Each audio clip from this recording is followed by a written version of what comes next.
अस्सलाम वालेकुम students, welcome to maths learning platform.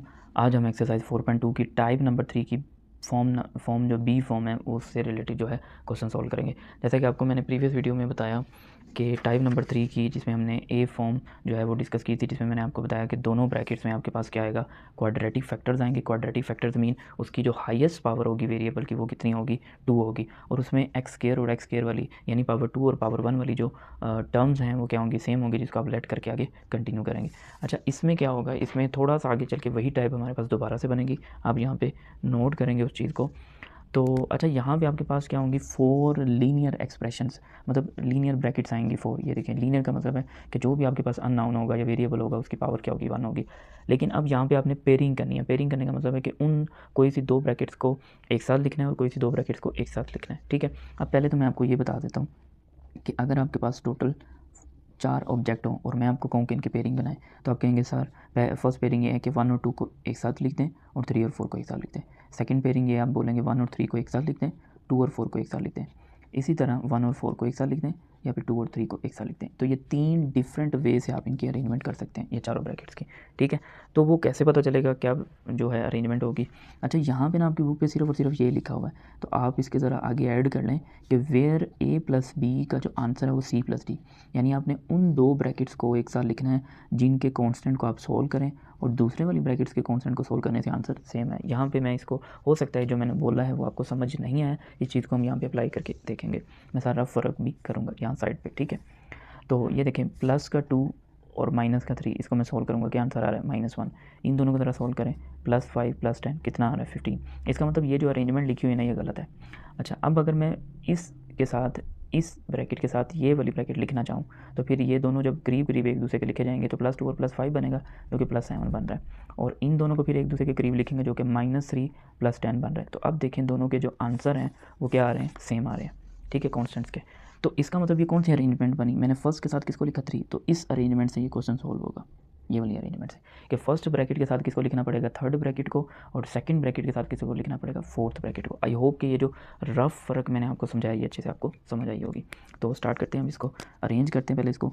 तो k+2, इसके साथ कौन सी एक ब्रैकेट आएगी, k+5, और फिर लिखेंगे k-3 और k+10। अच्छा, यहाँ पे एक और बात आपको बता दूँ कि स्टूडेंट, ये 1 ना मैं यहाँ पे लिख लेता हूँ, यहाँ से इसके साथ कवर हो गया, और यहाँ पे लाइन भी लगा लेते हैं, ये रहा फ़र्क। अच्छा, यहाँ पे मैं एक बात आपको बता दूँ, स्टूडेंट इस चीज़ से कंफ्यूज होते हैं कि मतलब ये 1 को फर्स्ट पे रखना है, आगे पीछे नहीं कर सकते। आप इन दोनों टर्म को आगे पीछे लिख सकते हैं, लेकिन इन दोनों को एक साथ लिखना है। मतलब k+5 पहले लिखें, k+2 बाद में लिखें, नो इशू। k+10 पहले लिखें, k-3 बाद में लिखें, नो इशू। लेकिन वो देखिए ना, पेयरिंग सही होनी चाहिए, पेयरिंग। तो पेयरिंग करने के मैंने 3 डिफरेंट तरीके बताए, जिनमें से ये वाला तरीका अप्लाई हो गया। हाँ, एक और बात मैं आपको बता दूँ, इन तीनों में से कोई एक मेथड अप्लाई होगा। ऐसा नहीं हो रहा होगा कि क्वेश्चन इससे भी सॉल्व हो रहा होगा तो इससे भी सॉल्व हो रहा होगा तो इससे भी सॉल्व हो रहा होगा, ऐसा नहीं होगा। इन तीनों में से कोई एक अरेंजमेंट बनेगी। अब जी इनको मल्टीप्लाई करते हैं हम। तो पहले के जो है इन दोनों के साथ मल्टीप्लाई होगा। के को जब के साथ मल्टीप्लाई करेंगे तो के स्क्वायर। के को जब मैं 5 के साथ मल्टीप्लाई करूँगा तो 5k।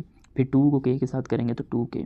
फिर 2 को 5 के साथ करेंगे तो 2 5 10। ठीक है, यहाँ पे डॉट लगा लेते हैं। अब के को इस के साथ मल्टीप्लाई करेंगे तो क्या आएगा, के स्क्वायर। इस के को 10 के साथ मल्टीप्लाई करेंगे तो +10k। -3 को के साथ मल्टीप्लाई करेंगे तो क्या आएगा, -3k। -3 को 10 के साथ करेंगे तो -30 और +375 ऐसे ही लिख देंगे। ठीक है, के स्क्वायर ये हो जाएगा 7k + 10, और यहाँ आ जाएगा के स्क्वायर, इन दोनों को जब सॉल्व करेंगे तो ये आ जाएगा 7k - 30 और +375। अब देखिए, अगर आपने ऊपर पेयरिंग अच्छे से बनाई होगी तो ये जो है लाजमी तौर पे सेम आएगा। अब यहाँ से ये आपका क्वेश्चन बन गया जो प्रीवियस वीडियो में हमने किया था, वो वाला क्वेश्चन। तो यहाँ पे लेट कर लेंगे, लेट के स्क्वायर + 7k = इसका नाम मैं रख लेता हूँ y, और इसको कह देते हैं 1। ठीक है, तो देन ये वाली जो दोनों ब्रैकेट्स हैं, देखें अब आपकी दोनों ब्रैकेट्स क्या बन जाएगी। ये जिसको मैंने अंडरलाइन किया है डबल टर्म वाले एक्सप्रेशन को, इसकी जगह क्या लिख देंगे, y, और आगे आएगा +10। ठीक है, फिर यहाँ पे आएगा y, इन दोनों की जगह क्या लिख देंगे, y -30 और +375। अब ये आपका सारा क्वेश्चन वो प्रीवियस टाइप जैसा हो गया। अब इसको आगे सॉल्व करते हैं। तो ये हो जाएगा वाई स्क्वायर, वाई को जब मैं y से मल्टीप्लाई करूँगा, फिर y को 30 से मल्टीप्लाई करना है, -30 से। ठीक है, तो ये हो जाएगा -35। फिर +10 को y से करेंगे तो ये हो जाएगा +10y। फिर +10 को -30 से करूँगा तो ये आ जाएगा -300 और +375। तो ये हो जाएगा वाई स्क्वायर, इन दोनों को सोल्व करेंगे तो -20y और +75। अब ये देखिए 3 टर्म बन गई है। अब 3 टर्म को सोल्व करने के 2 मेथड हैं, या तो ये वाली फॉर्म बनेगी, ठीक है, ये वाली फॉर्म कि 3 में से 2 परफेक्ट स्क्वायर होंगे, तो यहाँ पे ये तो परफेक्ट स्क्वायर है, 75 किसी नंबर का परफेक्ट स्क्वायर नहीं होता, तो इसका मतलब इस मेथड से ये क्वेश्चन सॉल्व नहीं होगा। तो फिर किस मेथड से होगा? मिडिल टर्म ब्रेकिंग से।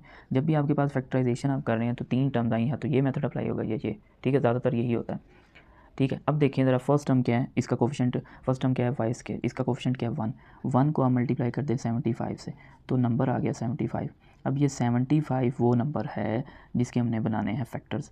अब वो फैक्टर्स इस तरह के होने चाहिए कि उन दोनों को आप मल्टीप्लाई करें तो 75 आए, लेकिन उनको ऐड या सब्ट्रैक्ट करें तो आंसर क्या आना चाहिए? माइनस का 20 आना चाहिए। तो देखें 75 को ज़रा मैं आपको कैलकुलेटर से बताता हूँ फैक्टर। 75 को अगर मैं 1 के टेबल पर डिवाइड करता हूँ तो 75 आएगा। आपके फैक्टर जो होंगे वो होंगे 75 और 1, इन दोनों को ऐड करें कितना आएगा? 76, इन दोनों को माइनस करें कितना आएगा? 74, लेकिन मुझे तो 20 चाहिए। अच्छा 75 2 के टेबल पर डिवाइड नहीं होता, 75 3 के टेबल पर डिवाइड होता है, ये हमने कर दिया। अब आंसर आया 25 और 3। फैक्टर मैं आपको प्रीवियस भी बता चुका हूँ, फैक्टर जो होंगे वो होंगे एक जो आपका आंसर आएगा और एक जिस नंबर पे आपने टेबल पढ़ा है। इन दोनों को ऐड करें कितना होता है? 28। 25 और 3 को माइनस करें कितना आता है? 22। मुझे कितना चाहिए? 20। इसका मतलब ये भी इसके फैक्टर नहीं है, मतलब फैक्टर नहीं बने। मल्टीप्लाई करने से 75 तो बनेगा, लेकिन हमने वो बताने हैं कि मल्टीप्लाई करने से 75 बने, लेकिन उसके साथ साथ उनको ऐड या सब्ट्रैक्ट करने से -20 भी बने। अच्छा जी, नेक्स्ट मूव करते हैं। 4 के टेबल पे तो नहीं होगा, तो 5 के टेबल पे मूव करेंगे। तो अब आंसर है 15 और 5, तो 5 और 15 को जब ऐड करेंगे तो 20 आ रहा है। तो इसका मतलब है कि मेरे जो फैक्टर हैं वो ये दोनों हो सकते हैं। अब ये देखें, इन दोनों को हमें ये तो पता चल गया, एक कॉमन सेंस की बात है कि इन दोनों को ऐड करने से ही 20 आएगा, मतलब माइनस करने से नहीं आएगा। ठीक है, तो मुझे माइनस का 20 चाहिए, तो इसका मतलब माइनस का 20 चाहिए। आप मुझे खुद बताएं कि दोनों के साथ प्लस लगाएंगे, बताएं दोनों के साथ। ये देखें, अगर मैं दोनों के साथ लगाऊंगा माइनस तो फिर -20 आएगा। ठीक है, तो ये इसका मतलब फैक्टर क्या होंगे? -15 एंड -5। तो आपने इनको ऐड सब्ट्रैक्ट करके देख लिया, -20 आते हैं। अब ज़रा इनको मल्टीप्लाई भी करके देख लें, -15 मल्टीप्लाई बाय -5, तो ये देखिए प्लस का 75 भी आ रहा है और ऐड सब्ट्रैक्ट करने से ये भी आ रहा है। तो फैक्टर अब यहाँ पे लिख देंगे वाई स्क्वायर, तो इसके फैक्टर आए थे -15y -5y और आगे +75। अब इन दोनों में से क्या कॉमन आ रहा है? y की पावर 2 और y की पावर 1 में से क्या कॉमन आएगा? y पावर 1, तो बाकी रह गया y -15। ठीक है, अच्छा इन दोनों में से क्या कॉमन आ रहा है? साइन पहले हम लगाते हैं, थर्ड टर्म का साइन हमेशा आएगा। 5 और 75 में से क्या कॉमन आएगा? 5। कैसे मुझे पता चला? अब ये भी थोड़ी देर पहले किया था, 75 जो है वो 5 के टेबल पर डिवाइड होता है। अब ये देखें, 5 में से माइनस भी बाहर कॉमन लिखा हुआ है, 5 भी बाहर लिखा हुआ है, तो क्या बच जाएगा? y। अब ये माइनस प्लस माइनस और 5 का टेबल कहाँ तक पढ़े? 75 आता है 15। अब ये ब्रैकेट और ये ब्रैकेट सेम हो जाएगी अगर आपने फैक्टर सही बनाए होंगे, तो यहाँ पे आ जाएगा y -15। ठीक है, अब इस पूरे एक्सप्रेशन में से हमने जो है ब्रैकेट कॉमन ले ली, मतलब y और y -15 में से ब्रैकेट कॉमन आ गई, तो बाकी क्या रह गया हमारे पास? y। और यहाँ से देखें y -15 बाहर लिया हुआ, तो बाकी क्या रह गया? -5। ठीक है, अब ये देखें कुछ स्टूडेंट यहीं पे लिख देंगे आंसर, ये आंसर नहीं है। हमारा क्वेश्चन देखें किस फॉर्म में था, अगर स्टार्ट से मैं आपको दिखाऊं तो हमारा क्वेश्चन था k की फॉर्म में, लेकिन आंसर तो y की फॉर्म में आ रहा है। तो ये देखें, ये जो हमने इक्वेशन 1 का हुआ था y को, वो यहाँ पे पुट करते हैं, तो लिखेंगे यूजिंग 1, इस y की जगह क्या आ जाएगा? k स्क्वायर प्लस 7k, ये -15 वैसे आ गया, इसी तरह k स्क्वायर प्लस 7k -5 वैसे आ गया, ये आपका आंसर होगा। अब लास्ट वीडियो में मैंने आपको बताया था कि ये जब दो फैक्टर आएंगे ये भी मज़ीद फैक्टराइजेबल दोनों भी हो सकते हैं, कोई एक भी हो सकता है और दोनों नहीं भी हो सकते। तो अब इसको चेक करते हैं ज़रा, इसका क्वेश्चन कितना है? 1, इसको मल्टीप्लाई करते हैं हम -15 से, तो आंसर 1 को मल्टीप्लाई कर दें -15 से, ये आ गया -15। अब देखिए, आपने -15 के फैक्टर बनाने हैं कि जिनको मल्टीप्लाई करें तो -15 आए, लेकिन ऐड या सब्ट्रैक्ट करने से 7 आए। तो आप जितनी मर्जी कोशिश कर लेंगे तो 7 नहीं आएगा, यानी ये फैक्टराइजेबल नहीं है। तो जब आपकी अच्छी प्रैक्टिस होगी आपको देखते साथ ही पता चल जाएगा। मुझे तो पता था, लेकिन आपकी आसानी के लिए कि किस तरह से उसको चेक करना है। अब ये वाला देखें, इसी तरह आप इसको भी चेक करेंगे तो इसके भी फैक्टर्स नहीं बनेंगे। ठीक है, तो अब मूव करते हैं जी क्वेश्चन नंबर 17 की तरफ। इस टाइप से रिलेटेड थे क्वेश्चन नंबर 15, 16, 17। मेरे ख्याल से मैंने आपको स्टार्ट में नहीं बताया, तो 15 को हम एंड पे करेंगे। अभी हमने 16 किया, अब 17 करेंगे, फिर लास्ट पे 15 करेंगे। ठीक है, तो क्वेश्चन नंबर 17 में देखें, जैसा कि मैंने आपको अभी इधर इस क्वेश्चन में बताया कि 4 टर्म्स होंगी आपके पास। कितनी टर्म्स होंगी? 4, 1, 2, 3 एंड 4। आपने इनकी पेयरिंग करनी है। पेयरिंग इस तरह से करनी है कि 1 और 2 या तो इस तरह से पेयरिंग हो, या फिर 1 के साथ आप थर्ड टर्म को लिखें और 2 के साथ 4 टर्म को लिखें, और या फिर 1 के साथ 4th टर्म आएगी और या फिर 2 के साथ 3। मतलब ये 3 पॉसिबल इसकी पेयरिंग है। इन तीनों में से किसी एक पेयरिंग से क्वेश्चन सॉल्व होगा। ठीक है। और इस क्वेश्चन की पहचान क्या है? अच्छा, ये भी मैं आपको बता दूं कि हमने अभी तक जितनी भी फैक्टराइजेशन की टाइप्स पढ़ी है ना, ये सबसे इंपॉर्टेंट टाइप है। वैसे तो आपकी बुक चेंज हो गई है, लेकिन प्रीवियस जो पेपर में सबसे ज़्यादा क्वेश्चन पूछा जाता था वो इसी टाइप से रेलिवेंट पूछा जाता है। इसकी तीनों फॉर्म्स में से एक फॉर्म हम डिस्कस कर चुके हैं, एक डिस्कस कर रहे हैं और एक इसके बाद डिस्कस करेंगे। तो ये जो डिस्कस कर रहे हैं ना इस वीडियो में, ये वाली कि वो ऐड करने से सेम आना चाहिए, ये सबसे इंपॉर्टेंट टाइप है। तो इसलिए ज़रा इसको सीरियस होकर समझें। तो इसमें देखिए जी पेयरिंग बनानी है, तो वो कैसे बनाएंगे कि हमने उन दो ब्रैकेट को साथ लिखना है और इधर भी उन दो ब्रैकेट को साथ लिखना है। जैसे देखिए ज़रा, इन दोनों को मैं सॉल्व करूँ तो उनका जो आंसर आए वो इन दोनों को सॉल्व करने के आंसर के इक्वल है। तो इन दोनों को ज़रा सॉल्व करें, कितना आंसर आता है? -5 -6 कितना आता है? -11। इन दोनों को सॉल्व करें, +3 +2 कितना आता है? 5। तो इसका मतलब है कि ये वाली जो अरेंजमेंट लिखी हुई है गलत है। अब ज़रा मैं इन दोनों को एक साथ लिख के देखता हूँ, फर्स्ट और थर्ड को। ये अब न्यू सीक्वेंस बना रहे हैं, -5 + 3 कितना आंसर आएगा? -2। और इसको लिख के देखते हैं। ये एरो तो आपको आई होप के समझ आ रहे होंगे, -5 + 2 तो -4 है। अब भी गलत है। इसका मतलब है ये वाला हमारा मेथड भी फ्लॉप हो गया, ये वाला मेथड भी फ्लॉप हो गया। ठीक है, अब आते हैं इस मेथड पे। फर्स्ट और 4 को सॉल्व करते हैं। फर्स्ट और 4, फर्स्ट का कॉन्स्टेंट क्या है? -5 और लास्ट वाले का 2। -5 + 2 कितना आंसर आएगा? -3। इसका सेकंड वाले का कितना है? -6। और इसका कितना है? ये देखिए ना, फर्स्ट और 4 को, 2 और 3 को। 2 और 3 का मतलब आप इस तरह भी कह सकते हैं, एक्सट्रीम्स और मीन्स। एक्सट्रीम मीन बाहर वाली और मीन अंदर वाली।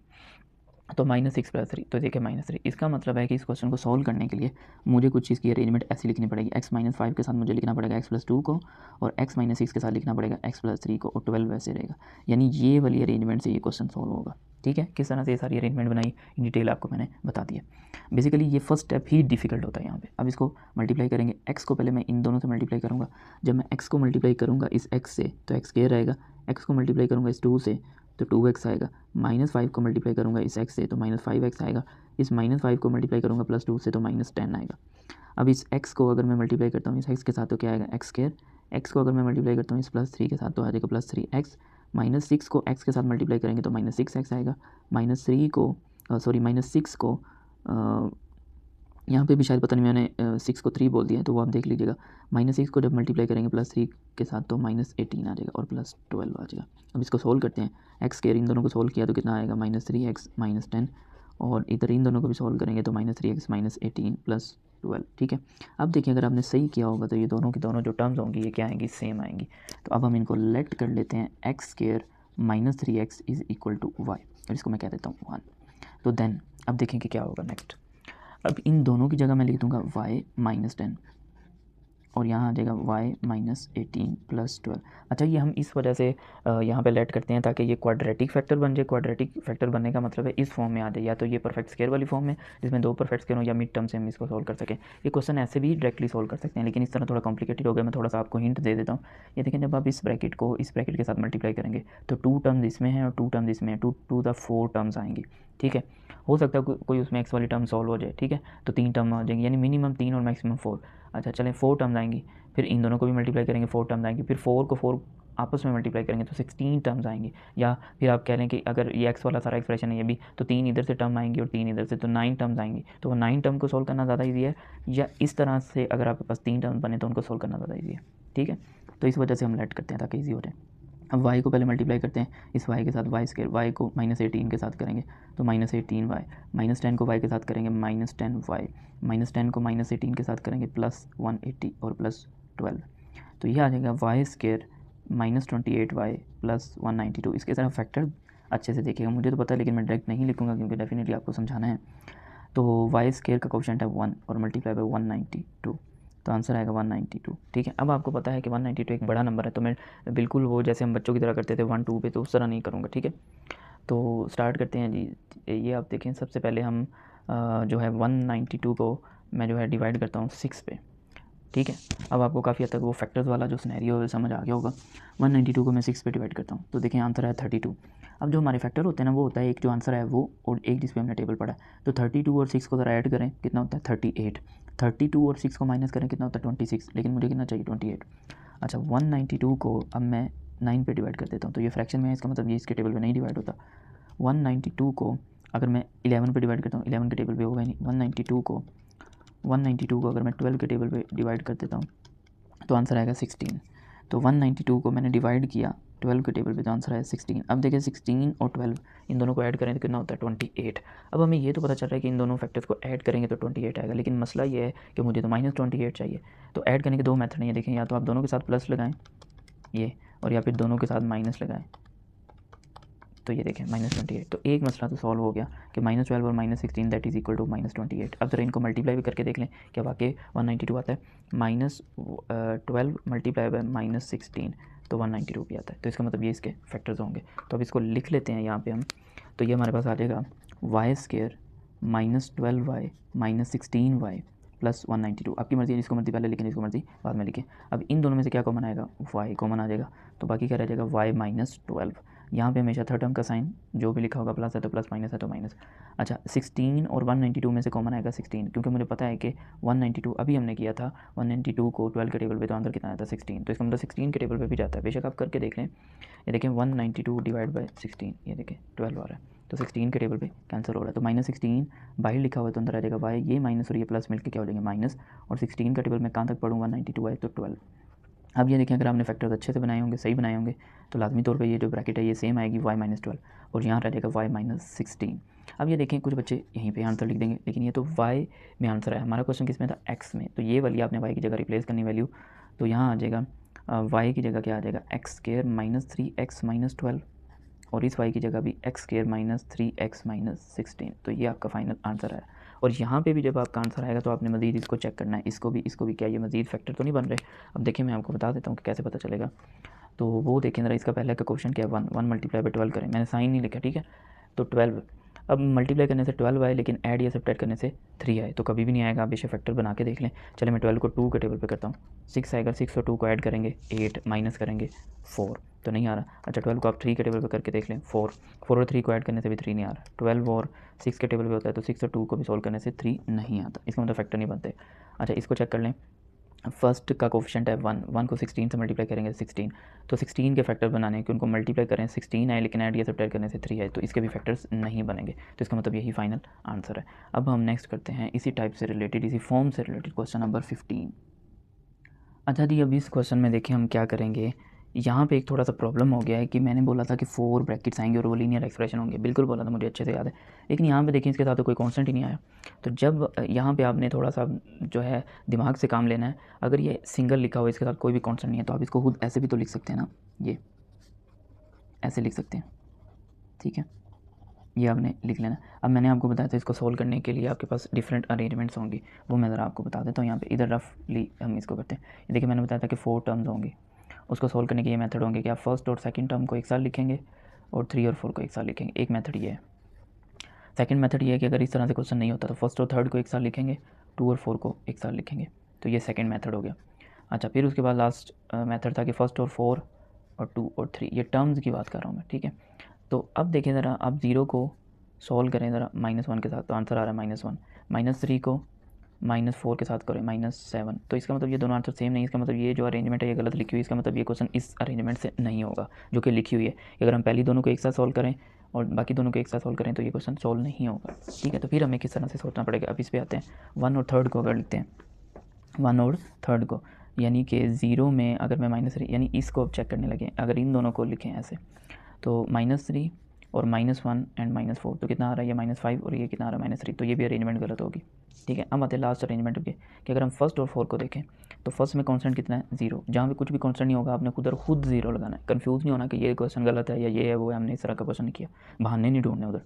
तो 0 -4, तो कितना आंसर आएगा -4, और अब 2 और 3 जो सेकंड और थर्ड प्लेस पे लिखी होगी -1 -3, तो कितना आंसर आ गया -4। तो ये देख लें दोनों आंसर सेम है।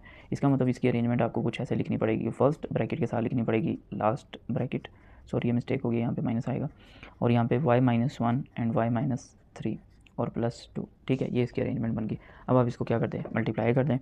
अच्छा अब बेशक ये 0 रिमूव कर दें, 0 का रोल ये था कि कांस्टेंट में यूज़ करना, बेशक आप 0 को रिमूव कर दें ताकि मल्टीप्लिकेशन में कोई मसला ना हो। लेकिन अगर चलो लिखा भी रहने देते हैं तो आपको पता मैं 0 से मल्टीप्लाई करूँगा तो इसका आंसर भी 0 आएगा और इसका आंसर भी 0 आएगा, तो कोई इशू नहीं होगा।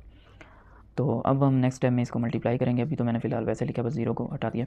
y को y से मल्टीप्लाई करेंगे, क्या आएगा y² -4y, इधर y को पहले इस y से मल्टीप्लाई करेंगे y², इस y को -3 से मल्टीप्लाई करेंगे -3y, इस -1 को y से करेंगे तो -1y, -1 को -3 से करेंगे तो +3 और ये +2 ऐसे का ऐसे।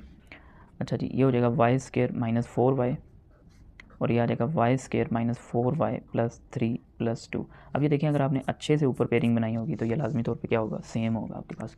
अगर आपने पेयरिंग अच्छे से नहीं बनाई होगी तो ये सेम नहीं होगा किसी भी सूरत में। तो late y² - 4y is equal to, इसका नाम मैं रख लेता हूँ x और इसको हम कह देते हैं 1। तो देन ये देखें, ये वाला जो एक्सप्रेशन है आपके पास क्या बन जाएगा, तो इन दोनों की जगह क्या आ जाएगा, x आ जाएगा और इन दोनों की जगह भी क्या आ जाएगा, x + 3 + 2। अब इसको सॉल्व करते हैं, x² + 3x + 2, इधर सम टाइम बच्चे 2x भी लिख सकते हैं। ये जो x है ये सिर्फ ब्रैकेट से मल्टीप्लाई हो रहा है। अच्छा, ये आ गया। अब देखें कि इन 3 टर्म को सॉल्व करने के 2 मेथड मैंने आपको बताए थे। एक तो मेथड ये था कि ये वाली फॉर्म बननी चाहिए +- ये, मतलब 2 परफेक्ट स्क्वायर हों, तो यहाँ पे तो 2 परफेक्ट स्क्वायर नहीं है, तो इसका मतलब ये नहीं है, तो फिर मतलब इस मेथड से नहीं होगा, तो फिर कौन से मेथड से होगा, फिर मिडिल टर्म ब्रेकिंग से होगा। अच्छा, मिडिल टर्म ब्रेकिंग के लिए फर्स्ट का कोएफिशिएंट कितना है, 1, लास्ट पे कांस्टेंट टर्म कितनी है, 2, तो आंसर आएगा 2। अब 2 के आपने फैक्टर्स बनाने हैं जिनको आप मल्टीप्लाई करें तो क्या आंसर आए 2, लेकिन आप उनको ऐड या सब्ट्रैक्ट करें तो क्या आंसर आना चाहिए 3। तो ईजी सा है, 2 1 2। ये देखिए, 2 को अगर मैं 1 के टेबल पर डिवाइड करता हूँ तो ये दोनों इसके फैक्टर होंगे। तो यहाँ पे लिख देंगे x² + 2x + x + 2। इन दोनों में से x कॉमन आ जाएगा तो रिमेनिंग रह जाएगा x + 2, और इन दोनों में से कुछ भी कॉमन नहीं है, तो जिधर कुछ भी कॉमन नहीं हो तो 1 कॉमन आएगा। और साइन में आपको बार बार बोल चुका हूँ, हमेशा थर्ड टर्म का साइन आएगा, ठीक है।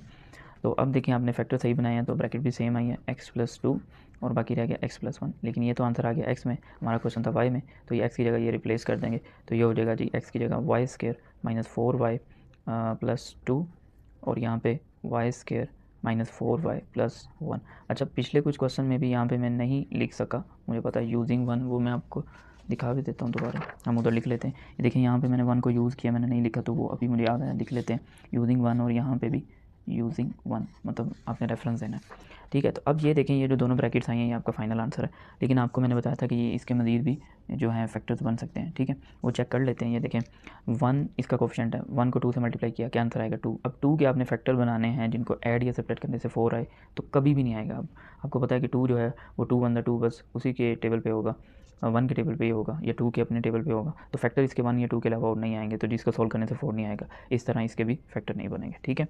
तो इसी के साथ ही हमारा आज का लेक्चर यहाँ पे कंप्लीट होता है। मैं मानता हूँ कि वीडियो थोड़ी सी लेंथी हो गई है, लेकिन मैंने पूरी कोशिश की है कि एक एक चीज़ को आपको अच्छे से एक्सप्लेन करूँ, लेकिन फिर भी अगर आपको कोई कन्फ्यूजन है तो आप जो है वीडियो को बैक करके उस कॉन्सेप्ट को बार बार देख के जो है समझ सकते हैं। लेकिन अगर फिर भी आपको समझ नहीं आती तो आप कमेंट्स में मुझसे पूछ सकते हैं। डिस्क्रिप्शन में मेरा व्हाट्सअप नंबर गिवन है, उस पर आप मुझसे कांटेक्ट कर सकते हैं। और अगर अभी तक आपने मेरा चैनल नहीं सब्सक्राइब किया और आपको जो है मेरा काम अच्छा लग रहा है, वीडियोज़ अच्छी लग रही हैं, अच्छे से समझ आ रही है, तो चैनल को सब्सक्राइब कर लें और साथ ही साथ बेल आइकन को भी प्रेस कर लें ताकि हर नई आने वाली वीडियो से आप फ़ायदा उठा सकें। और अगर आपकी कॉन्सेप्ट आपको लग रहा है कि मैं ये चैप्टर 4 आपको अच्छे से पढ़ा रहा हूँ as compared to other teachers, मैं ये तो नहीं कहता कि मैं बिल्कुल बहुत अच्छा पढ़ा रहा हूँ, ऐसा बिल्कुल नहीं है, मुझ में भी कमियां हैं। हो सकता है कि कोई टीचर तो मुझसे भी कई गुना ज़्यादा अच्छा पढ़ा रहे हों। मतलब ये लर्निंग है आहिस्ता आहिस्ता, मतलब जैसे जैसे मैं पढ़ाऊँगा मेरा एक्सपीरियंस जो है, चीज़ें आहिस्ता आहिस्ता इंप्रूव होंगी। तो कोशिश इंसान करता है, बाकी रिज़ल्ट जो है वो अल्लाह की ज़ात देने वाली है। आप भी इस बात पे यकीन करते होंगे बिल्कुल। तो और इसके अलावा अगर आपको लगे कि मेरी पढ़ाने की स्पीड या बोलने की स्पीड थोड़ी सी ज़्यादा तेज़ है, तो आपको पता है कि यूट्यूब में जो है वो सेटिंग में ऑप्शन होता है जिससे आप प्लेबैक की जो स्पीड है वो कम या ज़्यादा कर सकते हैं, ठीक है। अल्लाह हाफ़िज़। इंशाल्लाह नेक्स्ट वीडियो में इसी टाइप की एक फॉर्म सी रहेगी, उसको डिस्कस करेंगे। तब तक के लिए अल्लाह हाफ़िज़।